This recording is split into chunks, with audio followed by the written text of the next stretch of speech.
লখিমপুৰ জিলা প্ৰশাসন তথা উত্তৰ লখিমপুৰ পৌৰসভাক আমি 7 দিন সময় দিছোঁ তেওঁলোকে যাতে 7 দিনৰ ভিতৰত লখিমপুৰ নগৰৰ যিবোৰ আপোনাৰ নাম ফলকত ইংৰাজী লেখা আছে তাত অসমীয়া ভাষা ব্যৱহাৰ কৰিবলৈ তেওঁলোকক নটিচ পঠায়।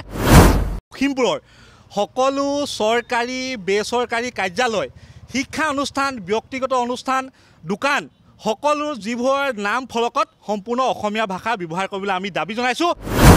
আজি আমি এই অসমীয়া যুৱ মঞ্চৰ এই প্ৰতিবাদী কাৰ্যসূচীৰ জৰিয়তে মাত্ৰ 7 দিন সময় দিছোঁ। লখিমপুৰ জিলা প্ৰশাসন তথা উত্তৰ লখিমপুৰ পৌৰসভাক আমি 7 দিন সময় দিছোঁ তেওঁলোকে যাতে 7 দিনৰ ভিতৰত লখিমপুৰ নগৰৰ যিবোৰ আপোনাৰ নাম ফলকত ইংৰাজী লেখা আছে তাত অসমীয়া ভাষা ব্যৱহাৰ কৰিবলৈ তেওঁলোকক নটিচ পঠায়। আৰু যিসকল আমাৰ লখিমপুৰৰ চেম্বাৰ অফ কমাৰ্চ তথা দোকানীসকলক আমি দাবী জনাইছোঁ যে যিহেতু চাওক 1960 চনত অতি দুৰ্ভাগ্যজনক কথা এইটো যে 1960 চনত চৰকাৰী এখন আইন প্ৰণয়ন হৈছিল আৰু সেই 1960 চনতে অসমীয়া ভাষাক ৰাজ্যিক ভাষা হিচাপে স্বীকৃতি দিছিল। কিন্তু 1960 চনৰ চৰকাৰী এখন ভাষা আইন থকাৰ পিছতো আজি অসমীয়া ভাষা ইমান এলাগী কিয় হৈছে? আজি দেখিব আপোনাৰ লখিমপুৰ নগৰৰ ডাঙৰ ডাঙৰ প্ৰতিষ্ঠানবোৰত ডাঙৰ ডাঙৰ ইংৰাজীত হোৰ্ডিং আছে।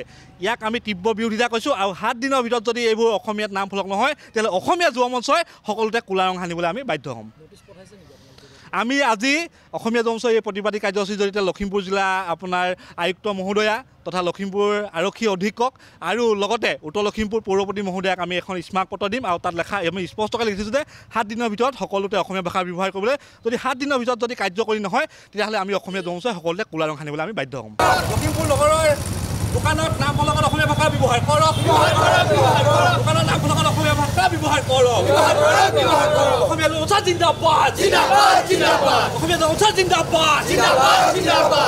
লখিমপুৰ নগৰৰ দোকানৰ নাম ফলকত অসমীয়া ভাষা ব্যৱহাৰ কৰক, লখিমপুৰ নগৰৰ নাম ফলকত অসমীয়া ভাষা ব্যৱহাৰ কৰক, দোকানৰ নাম ফলকত অসমীয়া ভাষা ব্যৱহাৰ কৰক।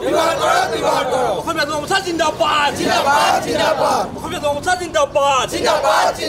আমাৰ দাবী লখিমপুৰ নগৰৰ দোকানৰ নাম ফলকত অসমীয়া ভাষা ব্যৱহাৰ কৰক।